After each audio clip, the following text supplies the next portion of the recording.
Hi all welcome back to my YouTube channel Darshana blog 7999 night shift ಮಾಡೋ husband ಬೆಳಗ್ಗೆ ಬೇಗ ಎದ್ದರೆ ಎಷ್ಟು ಖುಷಿ ಆಗುತ್ತಲ್ಲ ಅಷ್ಟೇ ಖುಷಿ ಇವತ್ತು ನನಗಾಗಿತ್ತು. ಸೊ ಮಾರ್ನಿಂಗ್ಗೆ ಜೀವನ್ ಇದ್ದಿದ್ದು ಅವನ ಜೊತೆ ಟೈಮ್ ಸ್ಪೆಂಡ್ ಮಾಡಿ ನಾನು ಪಟ್ಟ ಕೋರ್ಟ್ಗೆ ಹೋಗೋಣ ಅಂದರೆ ಈ ಕ್ರೌಡು ಟ್ರಾಫಿಕ್ ಮುಗಿಯೋದೇ ಇಲ್ಲ. ಇವತ್ತು ನಾನು ಹೋಗಿದ್ದು Mayo Hall and K R Puram court. So court ಕೆಲಸ ಎಲ್ಲ ಮುಗಿಸ್ಕೊಂಡು ಕ್ವಿಕ್ಕಾಗಿ ನಾನು ಲಂಚ್ಗೆ ಬಂದೆ. ಲಂಚ್ಗೂ ಕೂಡ ದೋಸೆನೇ ತಿಂದೆ. ಅದಾದಮೇಲೆ ತುಂಬ ಕೆಲಸ ಇತ್ತು, ಅದು ವ್ಲಾಗ್ ಮಾಡಲಿಲ್ಲ. ಸೊ ನೈಟ್ ಡಿನ್ನರ್ಗೆ ನಾನು ಜೀವನ್ ಪ್ಲ್ಯಾನ್ ಮಾಡಿದ್ವಿ. Sudden plan are best plan ಅಂತ ಹೇಳ್ತಾರಲ್ಲ, ಅದಕ್ಕೆ ಇದೊಂದು ಲೈವ್ ಎಕ್ಸಾಂಪಲ್. ಸಡನ್ನಾಗಿ ಪ್ಲ್ಯಾನ್ ಮಾಡಿ ಹೊರಟ್ವಿ. ವೈಟ್ ಫೀಲ್ಡಲ್ಲಿರೋ OSS ಅನ್ನೋ ಒಂದು ಚೆನ್ನಾಗಿರೋ ಜಾಗ. ಇದ್ರ ಬಗ್ಗೆ ನಾನು ಕಂಪ್ಲೀಟ್ ವ್ಲಾಗ್ ಕೂಡ ಪೋಸ್ಟ್ ಮಾಡ್ತೀನಿ. ಇಲ್ಲಿ ಆ್ಯಂಬಿಯನ್ಸ್, ಫುಡ್ಡು, ಸ್ಟಾಫು ತುಂಬ ಚೆನ್ನಾಗಿತ್ತು. After a very long time ಅಂತ ನಾನು ಹೇಳ್ತೀನಿ ಈ ಥರ ಜಾಗಕ್ಕೆ ನಾವು ಹೋಗಿದ್ದು.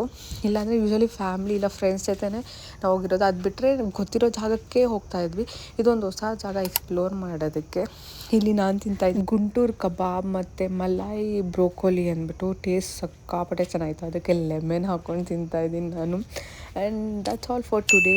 ಇವತ್ತು ಬಿಗ್ ಬಾಸ್ ಕೂಡ ನೋಡಿರಲಿಲ್ಲ, ಕನ್ನಡ ಪ್ರಾಕ್ಟೀಸ್ ಕೂಡ ಮಾಡಿಲ್ಲ. ಸೊ ನಾಳೆ ಮಾಡ್ತೀನಿ. See you in the next vlog. Bye, keep supporting.